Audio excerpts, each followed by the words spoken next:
Hi everyone, welcome to Magnet Brains Hindi medium, जहां आपको मिलती है बिल्कुल ही free and quality education. This is your English educator Palak Rakhiyani. Dear students, इस सेशन में हम बात करेंगे class 9th English chapter number 7 जिसका नाम है काठमांडू, उसी के क्वेश्चन आंसर की। प्रीवियस वीडियो में हम ऑलरेडी इस चैप्टर का डिटेल्ड एक्सप्लेनेशन देख चुके हैं, so don't worry if you guys are missing on something. Description में जो है प्लेलिस्ट की लिंक दी गई है, प्रीवियस वीडियो करके भी लिंक दी गई है, तो आप वहां जाओ, चैप्टर को अच्छे से समझो एंड देन फटाफट से आओ आपके बुक के जो क्वेश्चन आंसर्स हैं उस पर, because again question answer are very important exam point of view से। सो पूरा डिटेल में कवर करेंगे, तो कॉपी साथ में बैठना बिल्कुल लेके एंड वीडियो के एंड तक बने रहना ताकि आपके सारे डाउट्स जो हैं क्रिस्टल क्लियर हो जाएं। Let's begin with the session, question and answer. अच्छा, कौन से क्वेश्चन आंसर लिए हैं वो भी बता देती हूँ भाई। बुक में जब आप लेसन पढ़ रहे होंगे तो इन बिटवीन कुछ क्वेश्चन आते हैं, ऐसे बॉक्स बने होंगे, वो वाले भी सारे क्वेश्चंस कवर किए हैं एंड आफ्टर वाले questions, long answer questions are also covered, ताकि कोई भी दिक्कत नहीं है ना। पलक मैम ने सब कवर किया है। अब फॉर योर कन्वीनियंस मैंने पेज नंबर भी डाल दिया है। लो भाई, क्या चाहिए, बस आपको मेहनत करनी है कि वो पेज नंबर तक आ जाना है। So come on to page number 57, जहां आपको बॉक्स में दिया होगा write T for true and F for false statements, यानी अकॉर्डिंग टू द लेसन आप स्टेटमेंट पढ़ो, जो स्टेटमेंट सही है उस पर ट्रू करना एंड जो गलत है उस पर फॉल्स करना है। At Pashupatinath there is an atmosphere of febrile confusion. Pashupatinath पे एक ऐसा, मतलब जब वहां गए थे लेखक तो उन्होंने देखा कि फेब्राइल कंफ्यूजन यानी बहुत ज्यादा केओस है, बहुत ज्यादा भीड़ भाड़ है वहां पे। So it is absolutely true, बिल्कुल सही बात है। Question number 2, By the main gate, an Indian struggles for permission to enter. तो यहाँ पे लाइन कह रही है कि जो पशुपतिनाथ टेम्पल का मेन गेट पे है वहां पे एक इंडियन स्ट्रगल कर रहा था, हिंदुस्तानी, क्योंकि उसको एंटर करने के लिए परमिशन नहीं मिल रही थी। तो आधे बच्चों का मुंह बन गया होगा, मैम ये कैसी बात है, ऐसा तो कुछ था ही नहीं। तो दिस इज एब्सोल्युटली फॉल्स। यहाँ पे इंडियन नहीं थे, यहाँ पे वेस्टर्नर्स थे, सैफरन क्लैड वेस्टर्नर्स, जिन्होंने भगवा कलर के जो है ड्रेस पहने थे, लेकिन वो वेस्टर्नर्स थे, तो वो स्ट्रगल कर रहे थे अंदर आने के लिए। Number 3, I consider what route I should take back home. तो वो सोच रहे थे, वो I कौन, यहाँ पे लेखक, राइटर जो कि है विक्रम सेठ, वो सोच रहे थे कि मुझे घर जाने के लिए कौन सा रूट लेना चाहिए, which is absolutely true. Number 4, from a balcony, a basket of flowers and leaves, old offerings now wilted, is dropped into the lake. तो उन्होंने देखा जो बागमती रिवर थी वहां पे एक बालकनी से जो है एक बास्केट जिसमें फूल पत्तियां थी जो कि अब जो है मुरझा गई थी, वो कोई डाल रहा था वहां पे लेक के अंदर। तो this is absolutely true. Number 5, I enter a Nepal airport office and buy a ticket for the day after tomorrow flight. तो आई यानी जो राइटर हैं वो नेपाल, बिकॉज अब वो थक चुके थे तो उन्होंने सोचा मैं घर वापस जाता हूँ, तो उन्होंने नेपाल एयरपोर्ट ऑफिस से उन्होंने टिकट ली परसों की फ्लाइट की। तो अब मैंने तभी कहा चैप्टर को अच्छे से पढ़ना, डिटेल्स अच्छे से पढ़ना। फ्लाइट की टिकट तो ली लेकिन डे आफ्टर टुमारो, परसों की नहीं, कल की ही ली थी, टुमारो की। So this is false. Okay, so these were true and false, quite easy I guess.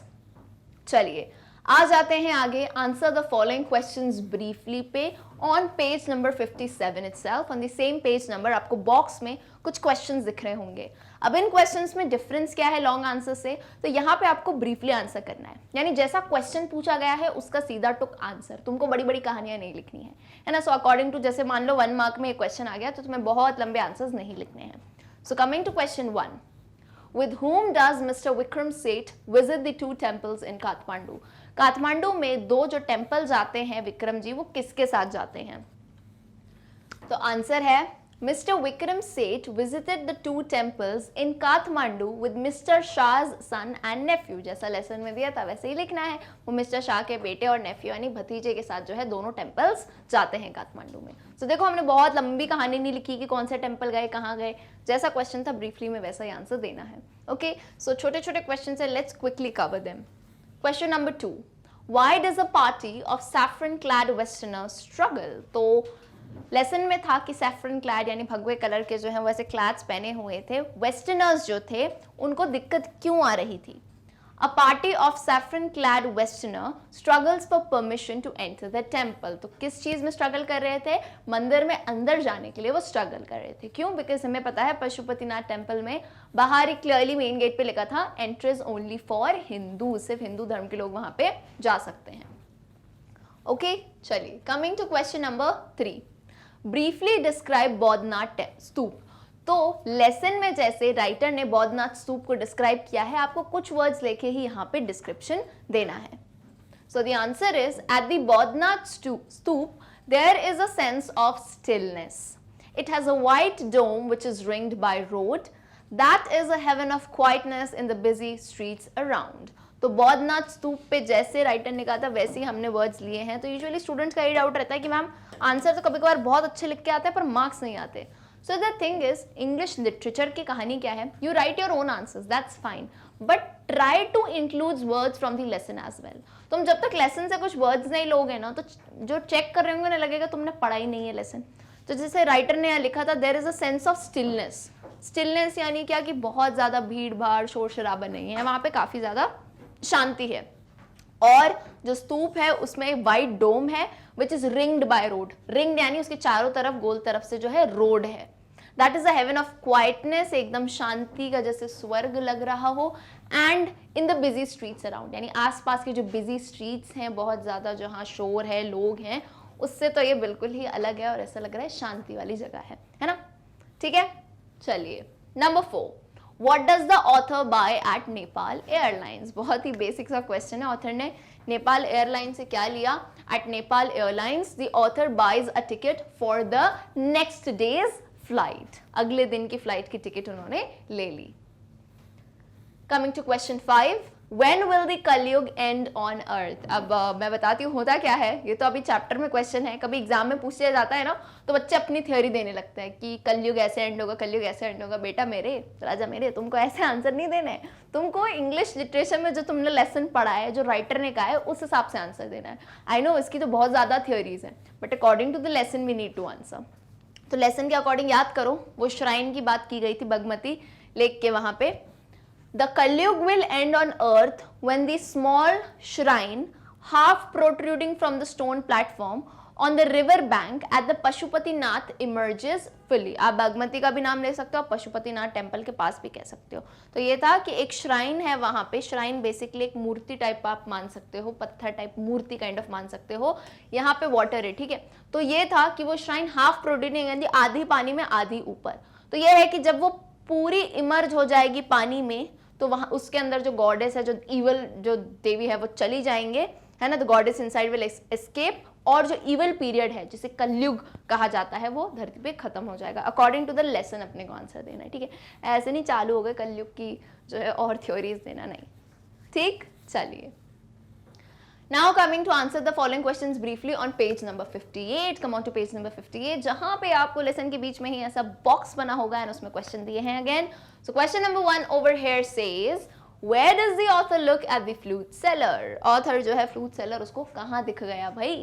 The author looks at the flute seller standing in a corner of the square near the hotel. कहाँ पे? Square यहाँ basically क्या मतलब है? चौराहा। हिंदी में हम चौराहा कहते हैं, इंग्लिश में स्क्वायर कहते हैं। तो चौराहा है, उसके होटल के वहां पे जो चौराहा है वहीं के कोने में एक फ्लूट यानी बांसुरी बेचने वाला खड़ा था जो कि ऑथर को दिखा। Coming to question 2, name 3 kinds of the flute. तो आपको पता है कि ऑथर का बहुत इंटरेस्ट था फ्लूट्स में, तो उन्होंने लेसन में काफी टाइप की फ्लूट्स बताई थी। तो उसमें से आप कोई भी 3 काइंड्स ऑफ फ्लूट बता दो यहाँ पे। So the 3 kinds of flute are the reed neh, the recorders and the deep बांसुरी of Hindustani classical music। हमने ये 3 काइंड लिए हैं। आप जितने भी दिए हुए थे उनमें से कोई भी 3 काइंड्स ले सकते हैं, ठीक है। चलिए, coming to question 3, what does the flute seller have in his hand? flute seller के हाथ में क्या है? In the flute seller's hand there is a pole with an attachment at the top from which 50 or 60 बांसुरी protrude। तो उसके हाथ में क्या था? The flute seller had a pole in his hand. A pole is kind of a very long stick जिसे आप कह सकते हो, वो थी उनके हाथ में। मान लो इस तरह से, ठीक है। एक ऐसा बहुत लंबा सा पोल था और उसी के आसपास जो है क्या? फ्लूट। कितनी? 50 और 60 यानी 50 से 60 जो है फ्लूट बांसुरी ऐसे ऐसे लगी हुई थी। जैसे वो नहीं होता है पॉर्क्यूपाइन के क्विल्स होते हैं, इस टाइप से लगी हुई थी। आप भी कभी मेले या मार्केट में you must have seen any flute seller, वो बांसुरी जो है इतनी सारी लगी रहती हैं, ठीक है। So this is what he saw in the flute seller's hand. Okay, I hope the answer is clear. चलिए, moving on to question number 4, Why does the author find it difficult to go away from the square? Writer को क्या मुश्किल हो रही थी कि वो चौराहे से दूर ही नहीं जा पा रहा था. तो the author was attracted by the flute music, so he finds it difficult to go away from the square. author को एक kind of attraction था, एक अटैचमेंट होता है यार, यादें होती हैं किसी किसी की. तो जब बांसुरी की आवाज सुन रहे थे तो वो काफी अटैच हो गए थे उससे, तो वो वहां से जा नहीं पा रहे थे. ऑल राइट, तो आंसर द क्वेश्चंस ब्रीफली खत्म होता है जब आपका लेसन खत्म होगा. So you will find long answer questions. Now these are very important, क्योंकि एग्जाम में जो है ज्यादा मार्क्स वाले, जो 4-5 मार्क्स वाले क्वेश्चन होते हैं वो यहीं से आते हैं. तो बिल्कुल कॉन्सेंट्रेट करके आंसर लिखना है. Again if you have your own creativity तो आंसर आपको टीपना नहीं है. पलक मैम हमेशा क्या सिखाती हैं कि खुद की भी क्रिएटिविटी डालो आंसर्स में, so that you can exam में कोई भी क्वेश्चन आए so you can make your own answer as well. So over here question number 1 says, Why is Kathmandu famous for? Describe briefly. तो काठमांडू किन चीजों के लिए फेमस है, प्रसिद्ध है? According to the lesson, आपको briefly describe करना है. So Kathmandu is the capital of Nepal. It is famous for its 2 temples that are most sacred to Hindu and Buddhists. Kathmandu Nepal का कैपिटल है, वो अपने 2 टेम्पल्स के बहुत ही ज़्यादा प्रसिद्ध है, विच आर मोस्ट सैक्रेड, यानी बहुत ही ज़्यादा धार्मिक स्थल हैं. किसके लिए? हिंदुओं के लिए और बुद्धिस्ट के लिए. The first is the Pashupatinath temple and second is the Boudhanath stupa. That is a haven of the compass in the busy streets around. Besides these, Kathmandu is a very lovely, wealthy and religious place. So this is how I quoted my answer. अगर आपको लगता है lesson से हम कुछ और instance ले सकते हैं, so तुमको थोड़ा अपना जो है कॉमन सेंस यूज करना होगा बेटा उस टाइम पे कि कितने मार्क्स का क्वेश्चन है, उस हिसाब से आंसर कोट करना होगा. क्लियर है बिल्कुल? चलिए आगे आते हैं question number 2. Describe Bodhnath Stoop and its surroundings. So according to the lesson, Bodhnath Stoop कैसा था, उसके आसपास क्या चीजें थी, वो आप डिस्क्राइब करें. So the answer is, at Bodhnath Stoop there is a feeling of calmness. वहाँ पे एक शांति वाली फीलिंग आती है. The place is not much crowded. वहाँ ज़्यादा भीड़ भाड़ भी नहीं है. Outside the shrine there are small shops of Tibetan immigrants selling felt bags, Tibetan prints and silver jewelry. The Buddhist shrine is a heaven of quietness. So यहाँ पे बताया है कि श्राइन के बाहर जो है छोटी छोटी जो है दुकानें लगी हैं. तिब्बतन इमिग्रेंट्स यानी जो वहाँ से यहाँ रहने आए हैं, तो अपनी चीज़ें यानी Tibetan prints they are selling, कुछ बैग्स हैं, सम काइंड ऑफ बहुत ही मस्त मस्त सिल्वर ज्वेलरी होती है जो कि लड़कियाँ बहुत ज़्यादा खरीदती हैं.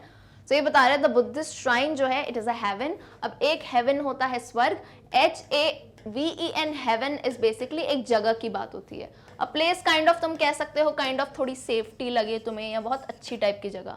सो हेवन, HAVEN. ठीक है, चलिए आते हैं नेक्स्ट क्वेश्चन पे. Question number 3. Describe daily happenings at Pashupatinath. So according to the writer, जैसे उन्होंने बताया कि वहाँ पे क्या हलचल रहती है, पंडित हैं, लोग हैं, फॉरेनर्स हैं, उन सब के बारे में आपको डिस्क्राइब करना है. At Pashupatinath there is an atmosphere of utter confusion mixed with excitement in and outside the shrine. यानी पशुपतिनाथ पे जो है एक एटमॉस्फेयर है अजीब सा ही कंफ्यूजन का, जिसमें दोनों चीज़ें हैं. एक्साइटमेंट भी है क्योंकि यार भगवान के पास जा रहे हैं हम, उनके दर्शन करने जा रहे हैं, भक्ति के लिए जा रहे हैं, तो एक्साइटमेंट भी है लेकिन भीड़ भाड़ भी है, तो काइंड ऑफ कंफ्यूजन है अंदर और बाहर टेम्पल के. Priests, hawkers, devotees, tourist, cows, monkeys, dogs and pigeons all roam through the grounds. तो इतने सारे उन्होंने जो नाम ले लिए कि पंडित हैं, लोग जो अपनी चीज़ें सेल कर रहे हैं, हॉकर्स हो गए, भक्त हो गए, टूरिस्ट हो गए और थोड़े जानवर भी हो गए, बंदर, गायें, है ना, ये सब जो इधर उधर घूम रहे हैं. The crowd of worshippers push each other to go to the front to get darshan. तो उसी बीच वो देख रहे हैं कि जो वर्शिपर्स हैं, क्योंकि सबके अपने अपना तरीका होता है, so some are actually pushing each other कि भाई हम पहले दर्शन कर लें, like that. There is noise, confusion and disorder. There is a fight of monkeys inside the temple and quarrel for permission to enter by the saffron-clad foreigners. तो पूरे lesson ऐसा नहीं तुमको हर एक लाइन पूरी खींच के लिखना है, तुमने मिक्सअप करके लिख देना है. तो जैसे यहाँ मंकी की फाइट को हल्का सा बताया, पूरी फाइट नहीं ले गए खींच के. There is a fight of monkeys inside the temple and जो saffron-clad foreigners हैं वो स्ट्रगल कर रहे हैं क्योंकि उनको टेम्पल में एंटर करना है, तो उसकी परमिशन के लिए, राइट. सो ऐसे सभी चीज़ों को आप जो है थोड़ा कंबाइन करके अच्छे से आंसर बना सकते हैं. I hope it is clear. Moving on to question number 4. Question number 4 says, what according to the author has been the pattern of the flute seller's life? यानी अब ऑथर ने फ्लूट सेलर को बहुत ही ज़्यादा अच्छे से ऑब्जर्व किया है, तो हमें देख के ये बताना है कि उनका क्या पैटर्न रहा है, किस तरह से जो है फ्लूट सेलर अपनी पूरी जिंदगी जिया है. So the answer is, according to the author, the flute seller stands in the corner of the square. तो मतलब अभी अब जब आप आंसर स्टार्ट करोगे, so here are a few examples कि तुम कौन से phrases यूज कर सकते हो. Like according to the author, the flute seller stands in the corner of the square. Square यानी चौराहे के कॉर्नर पे खड़ा रहता है वो. In his hand is a pole with an attachment at the top, from which 50 or 60 बांसुरीज protrude in all directions like the quills of a porcupine. तो उसके हाथ में एक पोल है जिससे टॉप पे जो है 50 से 60 फ्लूट लगी हुई है, और जैसे पॉर्क्यूपाइन एनिमल तुमने देखा होगा उसके शरीर पे बाल जैसे कांटे निकलते हैं ना, वैसे ही वो सारी फ्लूट्स लग रही थी. From time to time he stands the pole on the ground, selects the flute and plays for a few minutes. So यानी थोड़ी देर में वो क्या करता है, उस पोल को ग्राउंड पे रखता है, जमीन पे रखता है, एक फ्लूट निकालता है, थोड़ी सी बजाता है एंड देन वापस रख देता है. The sound rises clearly above the noise of the traffic and the hawker cries. He plays slowly, meditatively, without excessive display. He makes sale also. Sometimes he breaks off playing to talk to the fruit seller. This has been the pattern of his life for years. So ये हमने lesson से ही लिया है कि कैसे वो जो है उसकी बांसुरी की आवाज़ जो है पूरी भीड़ भाड़ ट्रैफिक की आवाज़ों से, सब्जी बेचने वालों की आवाज़ों से भी ऊपर जाती है, लेकिन जब वो बजा रहे हैं तो आराम से ही बजा रहे हैं. ऐसा लग रहा है जैसे मेडिटेशन, मधुर ध्वनि होती है. खैर बांसुरी तो हम सभी ने कभी ना कभी सुनी होगी रियल लाइफ में या टीवी वगैरह में, तो बहुत ही मधुर आवाज़ आती है, और थोड़ी देर में कभी कभार उसकी कोई सेल भी हो जाती है, कुछ बिक्री होती है, एंड कभी वो ब्रेक लेता है तो अपने आसपास जो है फल सब्जी बेचने वालों से बात करता है.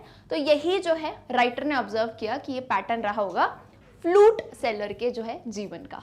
ओके चलिए, एम यहाँ पे रहिए, आर एन. चलो आ जाओ क्वेश्चन नंबर 5 पे. The author was moved by the music of the flute. Describe a similar experience of your own. अब of your own है यानी आप सब जो वीडियो देख रहे हैं ये प्रश्न आपके लिए हैं, तो आपको अपना कोई फेवरेट म्यूजिकल इंस्ट्रूमेंट हो, अगर आप खुद बजाते हो, आपने कभी सुना हो, तो उसका एक्सपीरियंस आपको डिस्क्राइब करना है. अब अगेन यहाँ मैंने लिखा है फॉर योर हेल्प, आप सबके आंसर्स अलग होने चाहिए बिकॉज आप सबकी चॉइस अलग है, राइट? तो जिसको जो भी म्यूजिकल इंस्ट्रूमेंट से एक्सपीरियंस मिला हो वो आप बताओ. तो ऑथर वॉज मूव्ड बाय यानी इंस्ट्रूमेंट ने हिला नहीं दिया उन्हें. मूव्ड बाय का मतलब है कि अंदर से जो है बहुत ज़्यादा उनको फीलिंग्स आने लगी, बहुत ही ज़्यादा टच हो गए वो. He was touched by the music of the flute, बांसुरी की आवाज़ से. सो यहाँ पे मैंने एज एन एग्जाम्पल लिखा है. अब अगेन पलक मैम क्या कहती हैं, कॉपी पेस्ट नहीं करना है, लिटरेचर है, अपना दिमाग लगाओ, इंग्लिश में थोड़ा क्रिएटिविटी निकालो, अपना खुद का एक्सपीरियंस लिखो. तो यहाँ मैंने एक एग्जाम्पल लिया है. Once there was a cultural programme at Ravindra Kala Bhavan in Patna. I had been there. A man appeared at the stage. At first sight he looked like an ordinary man. तो एक बार की बात है, कल्चरल प्रोग्राम जो है रविंद्र कला भवन में हुआ था पटना में, एंड मैं वहाँ गई थी. ठीक है, एक आदमी आया स्टेज पे और पहली बार में देख के तो लगा ये कोई ऑर्डिनरी आम सा इंसान है, यानी क्या करेंगे ये देखते हैं. He played the guitar and it was so good that I listen patiently. और उन्होंने गिटार बजाना चालू किया, और इतना होता है यार, म्यूजिक सुनो ना, बस और कुछ नहीं हो, म्यूजिक ही सुनते रहो. एंड मैं बहुत ही ज़्यादा पेशेंटली उनके म्यूजिक को सुनने लगी. I was so charm that I felt to be in a world of pleasure. And मैं इतनी खुश और इतनी संतुष्टि वाली फीलिंग आ रही थी, सर तो वर्ल्ड ऑफ प्लेजर, एक अलग ही दुनिया में, जैसे कहते हैं ना स्वर्ग वाली दुनिया में जो है हम चले जाते हैं, जो हमारी डेली लाइफस्टाइल है, इतनी बिजी लाइफस्टाइल से हट के जो है एक शांति की दुनिया में.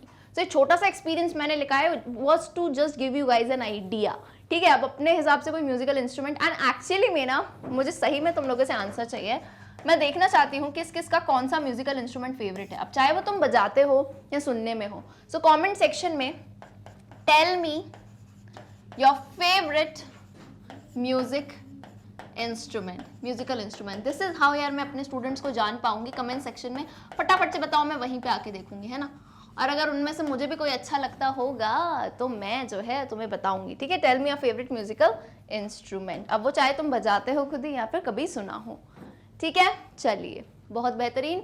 अब बेटा खत्म होता है long answer question, and chapter में ही आगे आता है composition. Composition basically writing skills होते हैं. सो यहाँ पे आपका क्वेश्चन है, right a paragraph on an important holy place.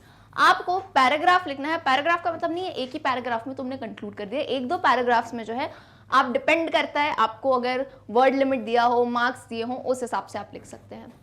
Holy place basically किसी धार्मिक स्थल के ऊपर, तो यहाँ पे मैंने, आप अपने हिसाब से लिख सकते हैं किसी धार्मिक स्थल पे आप गए हो। मैंने अपने पर्सनल एक्सपीरियंस से, रिसेंटली मैं पालीताना गए थे तो वहां का जो है एक्सपीरियंस मैंने लिखा है। Palitana is the world's only mountain that has more than 900 temples। तो मैं बहुत ही सुंदर जगह होके आई हूँ। बेसिकली पालीताना जो है गुजरात में है, ये दुनिया का ओनली माउंटेन है जिसमें 900 टेम्पल है। Yes, not kidding. The Palitana temples and whole mountain are considered the most sacred pilgrimage place, तीर्थ by the Jain community and is the world's largest temple complex। तीर्थ स्थल जिसे हम कहते हैं, तो जैन कम्युनिटी का बहुत ही जो है ना one of the most sacred pilgrimage place है उनके लिए, एंड वर्ल्ड का सबसे largest temple complex. The temples are exquisitely carved in marble, veritable prayers in stone। To an observer, these appear to be ivory miniatures when seen from a distance. Created by master craftsmen, the most important temple is that of the first Tirthankar, Sri Adeshwar। In 2014, Palitana became the first city in the world to be legally vegetarian। तो 2014 में पालीताना जो है पहली city बन गई थी दुनिया की which was vegetarian, purely vegetarian। I feel every devote must once in a lifetime visit this beautiful city of God। है ना, this beauty city या beautiful city आप लिख सकते हैं। तो मुझे लगता है कि हर डिवोटी को जो है एक ना एक बार तो पालीताना होके आना ही चाहिए। तो ये छोटा सा एक्सपीरियंस मेरा था। आप भी जो है किसी होली प्लेस पे जहां आप होके आए हो वहां का एक्सपीरियंस जरूर लिख सकते हैं। ठीक है, next question. Narrate any travel experience of yours in about 100 words. इसमें तो मुझे लगता है किसी को पलक मैम के आंसर की ज़रूरत नहीं है। ट्रैवल हमने कभी ना कभी ट्रैवल किया होगा, गाड़ी से, बस से, ट्रेन से, फ्लाइट से, कहीं से भी। खैर मेरे हिसाब से तो पर्सनल बेस्ट एक्सपीरियंस होता है ट्रेन वाले। मुझे ट्रेन के एक्सपीरियंस बहुत पसंद है एंड बस के एक्सपीरियंस भी बढ़िया होते हैं। खैर तो यहीं पर मैंने एक छोटा सा अपना एक्सपीरियंस लिखा है, आप अपना डाल सकते हैं। It was summer season and I was travelling to my village. It was my very first experience to travel by a bus alone, यानी अकेले बस से जाना पहली बार था। I was very excited for the journey. I boarded the bus and the conductor of the bus gave me my ticket after I paid him. Soon the bus started to move. My happiness knew no bounds. The humps on the way was as if like I was traveling on a roller coaster। बस में होता है, बस में जो गड्ढे आते हैं ना ऊपर नीचे तो ऐसा लगता है रोलर कोस्टर राइड हो रही है। खैर सर भी दुखता है पर दोनों टाइप के मजे हैं वहाँ पे। The bus used to stop at some particular stops and some people used to come into the bus and sell their stuff. I bought a kulfi as I felt a bit hot. Its taste was awesome. To my surprise, it started to drizzle। यानी कुल्फी बहने लगती है ना। I could feel the cool water droplets touch my face. It was refreshing. On the way, one of the tire of the bus got flattened due to uneven terrain. Flattened का मतलब होता है बस का टायर जो है फुस हो जाना, पंचर जैसा हो जाना हो जाता है। So due to uneven terrain, क्योंकि रास्ता वहाँ का uneven था, ऊपर नीचे था। I got off the bus and explored the surroundings and ate a yummy meal at a dhaba nearby until the bus was repaired. After 2 hours, I reached my destination. It was truly a wonderful journey. So छोटी सी journey है, बहुत ज़्यादा अपन ने बहुत ही over explain भी नहीं करना है ना। Again depends upon the word. जैसे हमें 100 वर्ड लिमिट ली थी तो हमने उसी में लिखा है। ठीक है, अच्छा 100 का मतलब ये नहीं होता है you need to count the words. आप कैसे मास्टर कर पाओगे मैम 50 वर्ड्स, 100 वर्ड्स, 200 वर्ड्स? तो घर पे प्रैक्टिस करो and then count the lines, count the number of words. तो 100 से 120 हो जाए तो भी चलेगा। ठीक है, आगे पीछे हो सकते हैं वर्ड्स। क्लियर है? All right, so with this we are done with the question answer of chapter number 7 Kathmandu. Hopefully आप लोगों के डाउट्स जो है क्लियर हुए होंगे, सभी ने क्वेश्चन आंसर नोट करे हैं एंड कमेंट सेक्शन में मुझे ज़रूर बताया होगा अपना फेवरेट म्यूजिकल इंस्ट्रूमेंट। वीडियो पसंद आता है तो लाइक एंड दोस्तों के साथ शेयर करना बिल्कुल भी नहीं भूलेंगे, क्योंकि भाई ज्ञान जो है बांटने से ही बढ़ता है। Let me quickly take you through a website. Magnet Brains आपको देता है बिल्कुल ही फ्री एजुकेशन एंड हमारा चैनल दोनों मीडियम में है, English medium and Hindi medium.